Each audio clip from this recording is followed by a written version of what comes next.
Amora stepped into her childhood home with mixed emotions swirling inside her.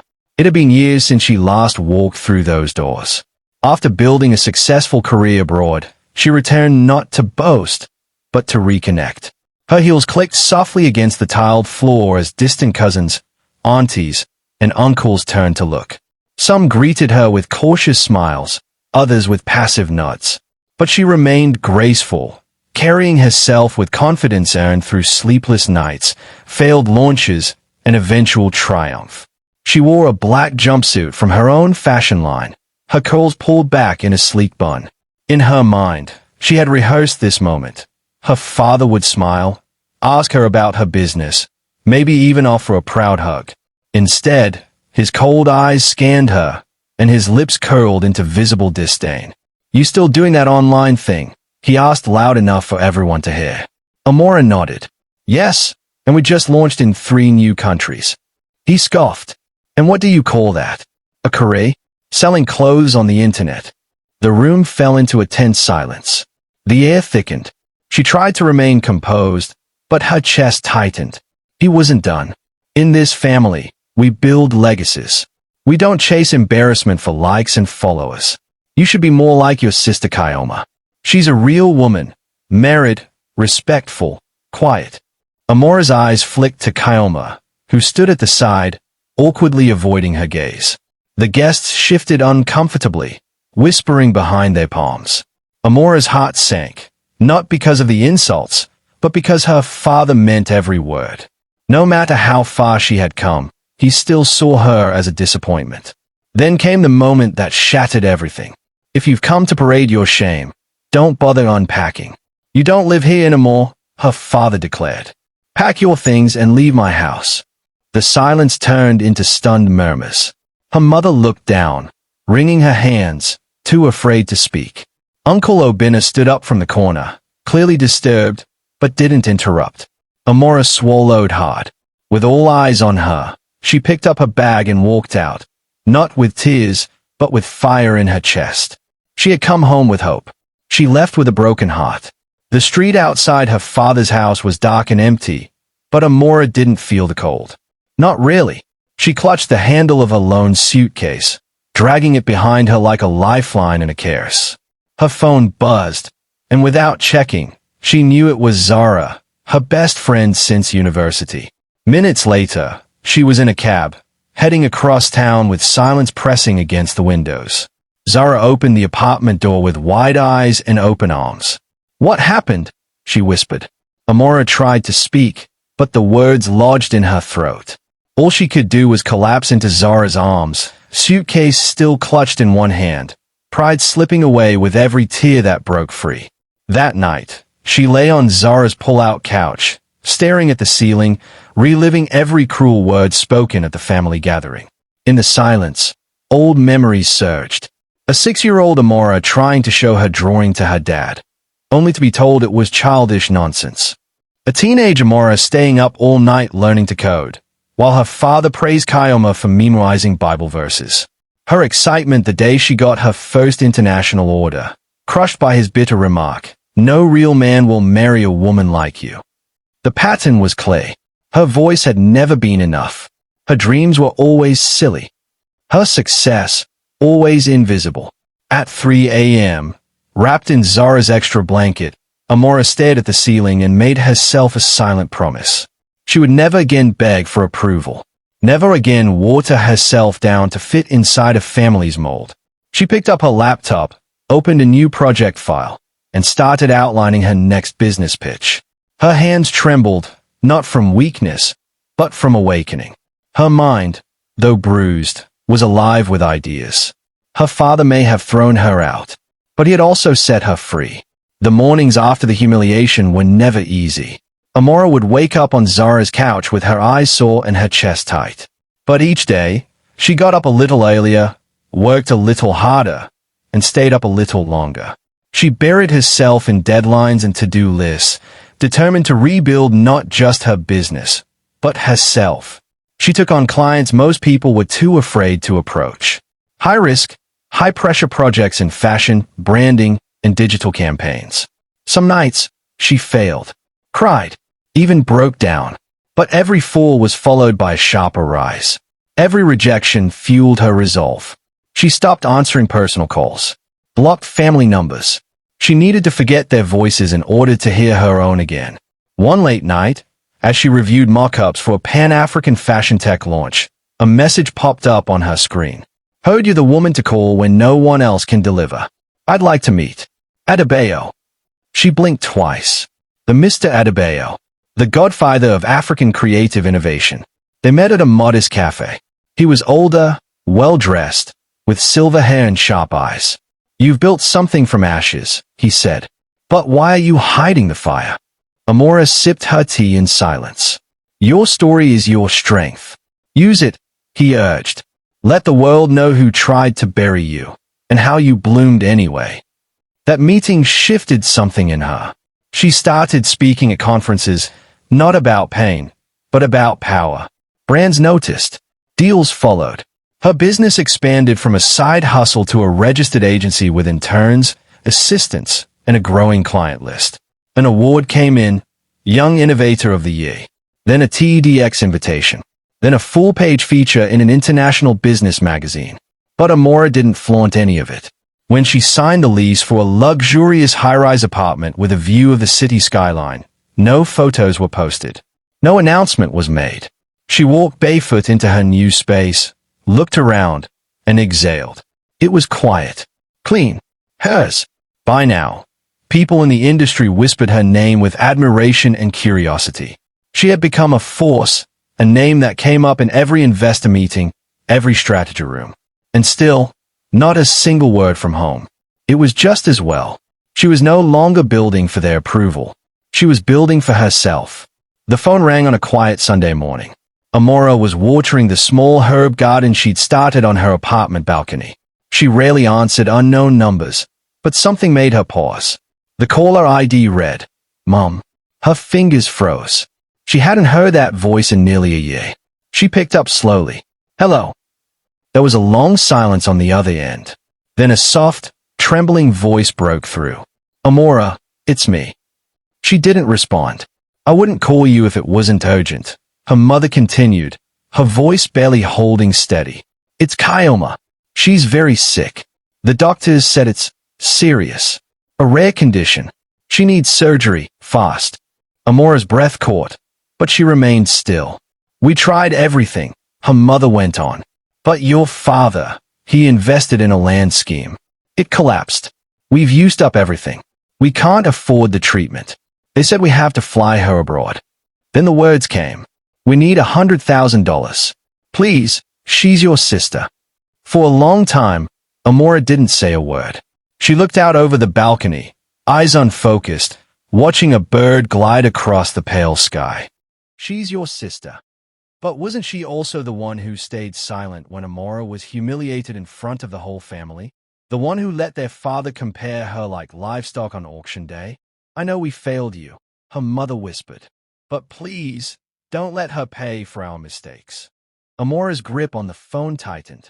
Her heart stayed, not from hatred, but from memory. Memories of playing hide-and-seek with Kyoma as girls. Of late night whispering in the dark. Of the day she left the house and Kyoma said nothing, just watched from the balcony window. The ache was real, but so was the wall she had built. I'll think about it, she said coldly. Before her mother could say more, she ended the call. She stood there for a long time, phone in hand, wind brushing against her cheek like a question. She had longed for their voices once. Now that they had returned, they came not with love, but with need. The receptionist's voice buzzed through the intercom. Amora, there's someone here to see you. He says it's your father. Amora's heart dropped. She glanced at the monitor. There he was, Chief Ndozi, standing stiffly in the waiting area, his once proud shoulders hunched, a weathered cap in hand, eyes scanning nervously. She considered sending him away, but something in her chest, not forgiveness, not softness, just curiosity, made her say, send him in. He entered slowly, as if unsure of his own welcome. His regal bearing, once unshakable, now bent under unseen weight. The man who once called her an embarrassment now looked fragile. Amora, he began, his voice lower than she remembered. I know I'm the last person you want to see. She gestured toward the chair across from her desk but didn't speak. He's Saturday. I've come to ask for your help, he said. Not for me. For Kyoma. She said nothing. She's getting worse. We've tried everything. But the doctors, they say she needs to go abroad for a special procedure. It's our only hope. Still, she said nothing. Her eyes remained steady. We don't have the money, he admitted, the words dragging through his throat like thorns. Everything I had, it's gone. The land deal failed. I was wrong. About many things. His voice cracked slightly. You're the only one who can save your sister. Silence again. Amora slowly leaned back in her chair. And you think it's that easy? You insult me publicly, erase my worth in front of a room full of people, and now you're here. Because you need something. I was a fool, he whispered. But I'm still a father. And she's still your sister. Amora stood and walked to the window. She couldn't look at him. If she did, she feared her years of resolve might crack. I'll think about it, she said quietly, her back still turned. No promises, she added. As he left, defeated, Zara entered through the side door. She had overheard everything. Maybe this is the moment, Zara said gently. The one where you rise, not just in power, but in grace. Amora turned to her friend, eyes sharp. Grace, she said. Where was that grace when I was thrown out like trash? Zara didn't argue. She only nodded, placing a hand on Amora's arm. Amora didn't need to be told what the right thing was. She just didn't know if she could bring herself to do it. That night, Amora sat alone in her dimly lit apartment, laptop closed, phone silent, thoughts loud. The echoes of her father's voice haunted her like smoke in the walls, calling her work filthy, her dreams worthless, her independence rebellion. She thought of the day she stitched her first dress out of scrap ankara, hiding it under her school uniform so her father wouldn't see. Of the evening she watched Kyoma be praised for learning to cook while she was scolded for wanting to attend a business seminar. Of the countless times she bit her tongue just to keep the peace. He had tried to erase her, to chisel her down into a version of womanhood he approved of. But she had survived. Now, the man who once cast her out needed her hand to keep his legacy, his beloved daughter Kyoma, alive. The irony wasn't lost on her. She met Mr. Adebayo for lunch the next day. As usual, he noticed the tension behind her composed face. You've been quiet, he said. Amora swirled the glass in front of her. They only came back because they need something, not because they see me. He nodded slowly. That may be true, but are you going to let your pain lead, or your power? She frowned. If I help, doesn't that mean they win? No, he said softly. It means you won't become like them. That night, Amora wore a headscarf, pulled a coat over her dress, and walked quietly into the hospital. She told the nurse she was a donor. No name, no questions. She stood behind the glass, staring at her sister. Kyoma looked pale, tubes running from her arms, lips cracked from dehydration. Her eyes were closed, but her fingers twitched restlessly. Amora felt something inside her twist. She remembered Kyoma holding her hand during thunderstorms as kids, sneaking her mango slices under the table when their father wasn't looking, whispering stories in bed, back when the world was still soft. She had been silent when Amora was shamed, but maybe not out of cruelty, maybe out of fear. Amora pressed her palm gently against the glass. Then she whispered to herself, they'll learn from this. All of them will. The decision wasn't about them anymore. It was about who she refused to become. The next morning, Amora made the transfer. Not to her father, not to her mother, but directly to the hospital. She contacted the hospital administrator under a private identity, covered the full cost of Kyoma's surgery, and arranged for her to be airlifted to a specialist clinic abroad. Everything was done quietly, efficiently, without ceremony. No one would know it came from her.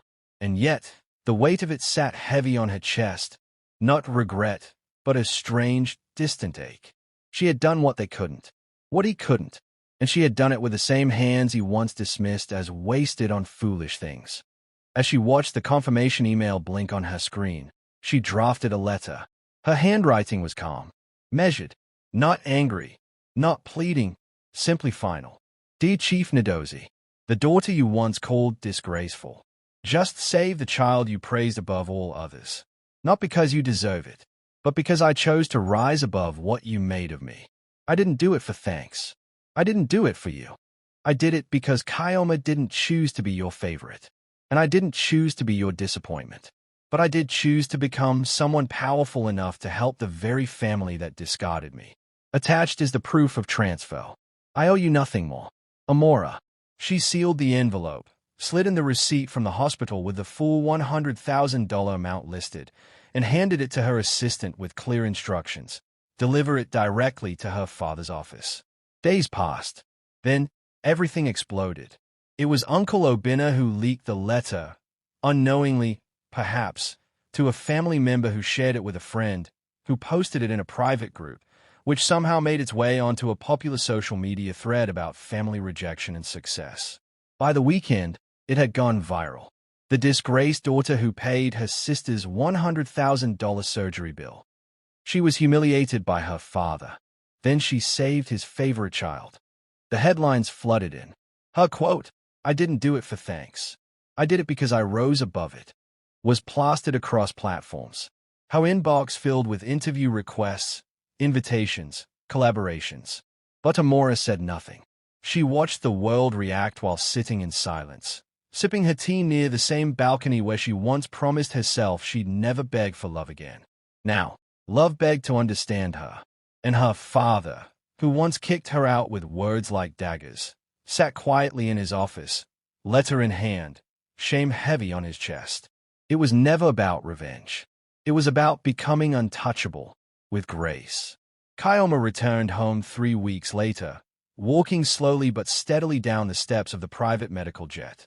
Cameras flashed as church members, neighbors, and relatives clapped and cheered. She looked tired but whole, alive. The girl who had once been her father's golden child was now a living reminder of someone else's grace. A grand Thanksgiving service was held the following Sunday. The church hall overflowed with guests. The choir sang louder than usual. Chief Ndozi stood at the front, clothed in his most regal agbada, but the pride that once filled his posture had been replaced by something quieter. Regret. He stepped up to the pulpit and cleared his throat. We are grateful to God, and to the one who made this miracle possible. My daughter, Amora. The room gasped. She is not here with us today, he continued, voice trembling, but she gave us back our Kyoma, and I owe her more than words can say. Cameras caught the moment, his hands pressed together, head slightly bowed. The man who once threw Amora out had just confessed, in front of hundreds, that she was the reason his family remained intact. But Amora wasn't there. She had seen the flyer online. She had watched the live stream, briefly, from her apartment. But when her name was spoken, she closed the window and walked away. It wasn't bitterness that stopped her. It was peace. A peace she had earned without applause. Later that evening, her father called. Then again. Then sent a message. Let's talk. Come home. We need you. But Amora never replied. Kyoma sent a voice note, soft and full of emotion. I know I didn't stand up for you. I should have. I'm sorry. Thank you, Amora. You didn't have to, but you did. Still, Amora kept her silence. Some bridges weren't meant to be burned. Others were better left untouched. As a lesson. Back at home, Chief Ndozi sat on the veranda, staring into the distance. He had saved his reputation, but he had lost something far more valuable. And for the first time in his life, he realized. He had misjudged the strongest person in his family. Months after the storm settled, Amora stood backstage at a global innovation summit in Cape Town. Her name was printed in gold on the screen behind the podium. The room was packed with executives, creators, and young dreamers from across continents. Cameras flashed. Reporters whispered her name like it carried weight, because now it did. When she took the stage, she didn't speak about fashion or digital strategy or numbers. She spoke about silence, about shame, about the power of becoming who you are, even when the world calls it disgraceful. I wasn't supposed to be here, she said. Not because I couldn't, but because someone once told me I shouldn't. The crowd rose to their feet when she finished. Her inbox filled with partnership offers, press interviews, scholarship funders. Her brand, once limited to the continent, was now being stocked in boutiques from Paris to Sao Paulo. But it wasn't just business she was building anymore.